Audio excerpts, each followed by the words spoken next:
ఓం శాంతి. అమృతవేళ మహత్వము 5వ భాగము.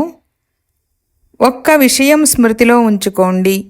అమృతవేళలో మిమ్మల్ని మేల్కొల్పేవారెవరు? తండ్రి ప్రేమ మేల్కొల్పుతుంది. రోజు ప్రారంభమే ఎంత శ్రేష్టమైనది.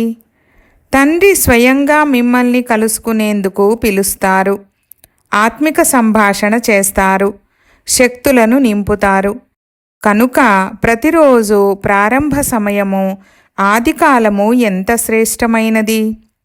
తండ్రిపై ప్రేమతో లేస్తున్నారా, లేక అప్పుడప్పుడు విధి లేక బలవంతంగా కూడా లేస్తున్నారా? నిజానికి తండ్రి ప్రేమతో పాడే పాటే మిమ్మల్ని మేల్కొలుపుతుంది. అమృతవేళ నుండి తండ్రి మధురమైన పిల్లలు, ప్రియమైన పిల్లలు రండి అని ఎంత ప్రేమగా స్నేహంగా పిలుస్తూ నిద్రలేపుతారు. ఎవరి ఆది ఇంత శ్రేష్టంగా ఉంటుందో వారి మధ్య మరియు అంతము ఎలా ఉంటాయి? శ్రేష్టంగా ఉంటాయి కదా. అమృతవేళలో నిద్రలేవడమే పరమాత్మ ప్రేమలో లీనమై మేల్కొంటున్నారు. దినచర్య పరమాత్మ ప్రేమతోనే ప్రారంభమవుతుంది. ప్రేమ లేకుంటే లేవలేరు. ప్రేమే మీకు సమయాన్ని తెలిపే గడియారము. ప్రేమ గడియారమే మిమ్మల్ని మేల్కొలుపుతుంది. రోజంతా పరమాత్మ ప్రేమే ప్రతి పనిని చేయిస్తుంది. స్వయం తండ్రే తన పరంధామాన్ని వదిలి మీకు శిక్షణనిచ్చేందుకు వస్తున్నారంటే మీదెంత గొప్ప భాగ్యము. భగవంతుడు ప్రతిరోజు తమ ధామాన్ని వదిలి చదివించేందుకు రావడం ఎప్పుడైనా విన్నారా? పరంధామం కంటే దూరంగా ఉన్న దేశం ఏదైనా ఉందా? అమెరికా కానీ ఆఫ్రికా కానీ పరంధామం కంటే దూరంగా ఉన్నాయా? పరంధామము అత్యంత ఉన్నతంగా ఉండే ధామము. అత్యంత ఉన్నతంగా ఉన్న ధామము నుండి అత్యంత ఉన్నతులైన భగవంతుడు అత్యంత ఉన్నతమైన పిల్లలను చదివించేందుకు వచ్చారు. మాది ఇటువంటి గొప్ప భాగ్యమని అనుభవం చేస్తున్నారా? సద్గురువు రూపంలో ప్రతి పనికి శ్రీమతము కూడా ఇస్తారు. మీరు ఏ పాట పాడతారు? నా తోడుగా ఉన్నారని పాడుతున్నారా, లేక దూరంగా ఉన్నారని పాడుతున్నారా? తోడుగానే ఉన్నారు కదా. వింటున్న టీచరైన పరమాత్మతోనే వింటారు. తింటున్న బాబాతో కలిసి బాబా జతలోనే తింటారు. ఒంటరిగా తింటే అది మీ పొరపాటు. తండ్రి నా జతలోనే తినండని అంటారు. పిల్లలైన మీరు కూడా మీతోనే ఉంటాము, జతలోనే తింటాము, జతలోనే తాగుతాము, జతలోనే నిద్రిస్తాము, జతలోనే వస్తామని ప్రతిజ్ఞ చేశారు కదా. నిద్రించడం కూడా ఒంటరిగా కాదు. ఒంటరిగా నిద్రిస్తే చెడు కలలు లేక చెడు ఆలోచనల కలలు కూడా వస్తాయి. కానీ తండ్రికి ఎంత ప్రేమ ఉందంటే నాతోనే నిద్రించండి, ఒంటరిగా నిద్రించకండని సదా చెప్తారు. కనుక లేచినా తండ్రి వెంట లేవాలి, నిద్రించిన తండ్రి జతలోనే నిద్రించాలి, నడుస్తున్న తండ్రి వెంటనే నడవాలి. అమృతవేళలో సర్వ సంబంధాలతో తండ్రిని కలుసుకోవడమే అన్నింటికంటే మొదటి సంతోషకరమైన విషయము. ప్రపంచంలోని వారు భికారులు, మీరు పిల్లలు. ఇంతకంటే గొప్ప సంతోషం ఏదైనా ఉందా? కనుక అమృతవేళ నుండి ఈ సంతోష ఖజానాను ఉపయోగించండి. ఆలోచించండి, లేక మీతో మీరే మాట్లాడుకోండి. కళ్ళు తెరుస్తూనే కళ్ళ ముందుకు ఎవరొస్తారు? మొట్టమొదటి సంకల్పంలో ఎవరితో కలయిక జరుగుతుంది? విశ్వరచయిత, సర్వ ఖజానాల దాత, సర్వ వరదానాల దాత అనగా బీజముతో మిలనం జరుగుతుంది. ఈ బీజంలో మొత్తం వృక్షమంతా ఇమిడి ఉంది. ఆత్మలందరూ భికారులై ఒక్క సెకండు సాక్షాత్కారం కొరకు ఎన్ని కఠిన మార్గాలను అవలంబిస్తారు. కానీ శ్రేష్ఠ ఆత్మలైన మీరు సర్వ సంబంధాలతో తండ్రిని మిలనము చేసే అనుభవాల శ్రేష్ఠ ఖజానాలకు అధికారులు. సంగమయుగంలో బ్రహ్మముహూర్తంలో అమృతవేళలో శ్రేష్ఠ జన్మలోని నేత్రం తెరుచుకుంది. ఇంకేం లభించింది? ఎన్ని బహుమతులు లభించాయి? కళ్ళు తెరుస్తూనే వృద్ధ బాబాను చూస్తారు. తెల్లని బాబాను చూశారు. ఆ తెల్లని బాబాలో ఎర్రని బాబాను, జ్యోతిని చూశారు కదా. ఇంకేం చూశారు? శాంతికర్త అయిన బాబా ఎన్ని బహుమతులిచ్చారో చూశారా? ఎన్ని బహుమతులనిచ్చారంటే వాటితో జన్మల వరకు పాలింపబడుతూ ఉంటారు. ఇంకేమీ కొనవలసిన అవసరం ఉండదు. అన్నిటికంటే గొప్ప బహుమతి, వజ్రాల కంటే విలువైనది స్నేహమనే కంకణం. ఈశ్వరీయ గారడి అనే కంకణం ఇచ్చారు. దీని ద్వారా ఏం కావాలనుకుంటే, ఎప్పుడు కావాలనుకుంటే అప్పుడు సంకల్పంతో ఆహ్వానిస్తూనే అది ప్రాప్తవుతుంది. బ్రాహ్మణుల ఖజానాలో అప్రాప్తి అయిన వస్తువేదీ ఉండదు. ఇటువంటి బహుమతి కళ్ళు తెరుస్తూనే పిల్లలందరికీ లభించింది. అందరికీ లభించింది కదా. లభించని వారెవ్వరూ లేరు కదా. సొంత భాగ్యాన్ని చూడండి, ఇతరులకు సంతోషాన్ని పంచండి.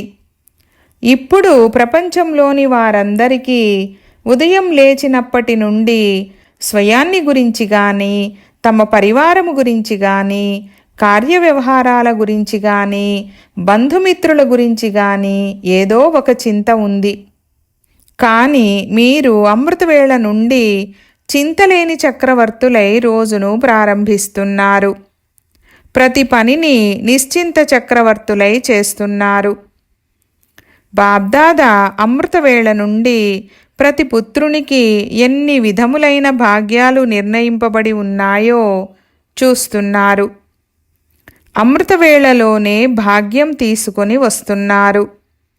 ఆత్మిక మిలనపు భాగ్యాన్ని అమృతవేళలోనే తీసుకొని వస్తున్నారు కదా. ప్రతి కర్మలో మీకు భాగ్యం ఉంది. చూడటం కూడా తండ్రినే చూస్తున్నారు. ఈ కళ్ళు లభించిందే బాబాను చూసేందుకు.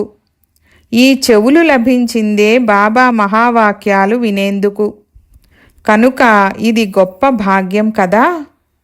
ప్రతి కర్మేంద్రియానికి భాగ్యం ఉంది. పాదాలు లభించిందే బాబా అడుగులో అడుగు వేయడానికి. ఇలా ప్రతి కర్మేంద్రియానికి దేని భాగ్యం దానికి ఉంది. మొత్తం రోజులో ఎన్ని భాగ్యాలు ప్రాప్తయ్యాయో లిస్టు తీయండి.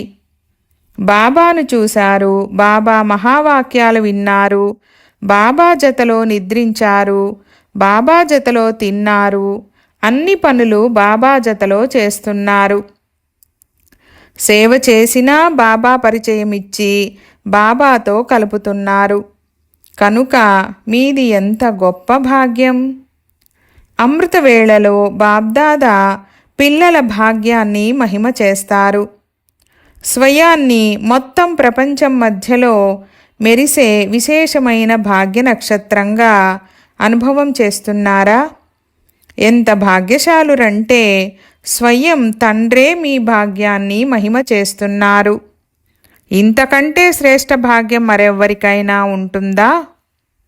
మీ సంతోషాన్ని చూస్తూ చూచేవారి దుఃఖమేఘాలు సమాప్తమైపోయి దుఃఖాన్ని మర్చిపోయి సుఖపు ఊయలలో ఊగగలిగినంత సంతోషము సదా ఉందా? అలా స్వయాన్ని అనుభవం చేస్తున్నారా?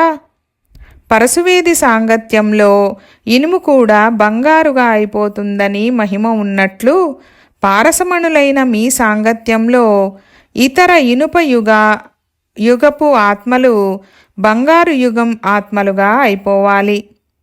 ఇటువంటి స్థితిని అనుభవం చేస్తున్నారా? ఏ ఆత్మ అయినా భికారిగా వచ్చి సంపన్నంగా అయి వెళ్ళాలి. ఇటువంటి మీ అదృష్ట చిత్రాన్ని ప్రతిరోజు దర్పణంలో చూసుకుంటున్నారా? ఏ సమయంలో చూసుకుంటున్నారు? చూసుకునేందుకు అమృతవేళ సమయం నిశ్చితమై ఉందా, లేక నడుస్తూ తిరుగుతూ ఎప్పుడు పడితే అప్పుడు చూసుకుంటున్నారా? రోజులో ఎన్నిసార్లు చూసుకుంటున్నారు? ఈ రోజుల్లో మాటిమాటికి ముఖం చూసుకోవడం ఫ్యాషన్ అయిపోయింది. వారు తమ భౌతిక రూపురేఖలను చూసుకుంటారు, మీరు మీ భవిష్యత్తును చూసుకుంటారు. రూపురేఖలపై మీకు అటెన్షన్ లేదు, కానీ ప్రతి సమయం మీ భవిష్యత్తును శ్రేష్టంగా తయారు చేసుకోవాలనే అటెన్షన్ ఉంది. మీ భాగ్య చిత్రంలో ఎంతవరకు ఆత్మీయత పెరుగుతూ ఉందో చూసుకుంటున్నారా? అందరూ అమృతవేళ దిల్ఖుష్ మిఠాయి తింటున్నారా? సేవాధారి ఆత్మలు రోజు దిల్ఖుష్ మిఠాయి తింటే ఇతరులకు కూడా తినిపించగలరు. అప్పుడు మీ వద్దకు మనసును వ్యాకులపరిచే విషయాలు రావు. జిజ్ఞాసువులు కూడా రకరకాల విషయాలు తీసుకొని మీ వద్దకు రారు, లేకుంటే అందుకు కూడా సమయం ఇవ్వవలసి వస్తుంది కదా. అవి లేకుంటే సమయం మిగిలిపోతుంది. ఆ సమయంలో అనేక మందికి దిల్ఖుష్ మిఠాయి తినిపించవచ్చు. ఎలాగైతే బాబా వంటి వారెవ్వరూ లేరో, అలా మీ వంటి భాగ్యము ఏ భాగ్యశాలికి లేదు. బాబ్దాదా స్నేహం తప్పకుండా సమీపంగా తీసుకువస్తుంది. అమృతవేళ లేచి బాబాతో ఆత్మిక సంభాషణ చేస్తే అన్ని పరిస్థితులకు సమాధానం స్పష్టంగా కనిపిస్తుంది. ఎలాంటి విషయానికైనా జవాబు ఆత్మిక సంభాషణలో లభిస్తుంది. మధువన వరదాన భూమి నుండి విశేషంగా ఈ వరదానం తీసుకెళ్ళాలి. అప్పుడింకా లిఫ్ట్ లభిస్తుంది. బాబా మీ భారము తీసుకునేందుకు కూర్చొని ఉంటే స్వయం ఎందుకు ఎత్తుకుంటున్నారు? ఎంత తేలికగా ఉంటారో అంత పైకి ఎగురుతారు. తేలికగా అగుట ద్వారా ఉన్నత స్థితి ఎలా అవుతుందో అనుభవము చేస్తారు. అమృతవేళ నుండి పాటలు పాడడం ప్రారంభిస్తారు. దినచర్యలో నిద్రలేవడం కూడా పాటతో లేస్తారు. కనుక బాబా మహిమను, మీ శ్రేష్ఠ జీవితం యొక్క మహిమను పాటగా పాడండి. జ్ఞాన పాటలు పాడండి. సర్వప్రాప్తుల పాటను పాడండి. ఈ పాట పాడడం రాదా? వస్తుంది కదా. మరి పాటలు పాడండి. సంతోషంగా నాట్యం చేయండి. ప్రతి కార్యాన్ని సంతోషంగా నాట్యం చేస్తూ చెయ్యండి. కనుక రోజంతా పాటలు పాడుతూ ఉండండి. సంతోషంగా నాట్యం చేస్తూ ఉండండి. రోజంతా ఏం అనుభవం చేస్తున్నారు? ప్రేమ అలలు ఆటోమేటిక్గా లేస్తున్నాయి కదా.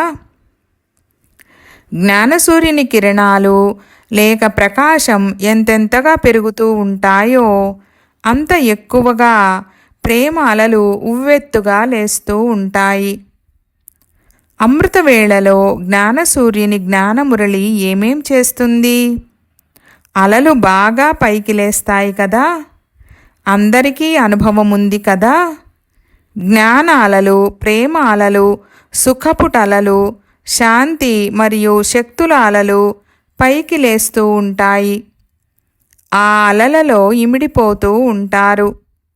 ఈ అలౌకిక వారసత్వాన్ని ప్రాప్తి చేసుకున్నారు కదా.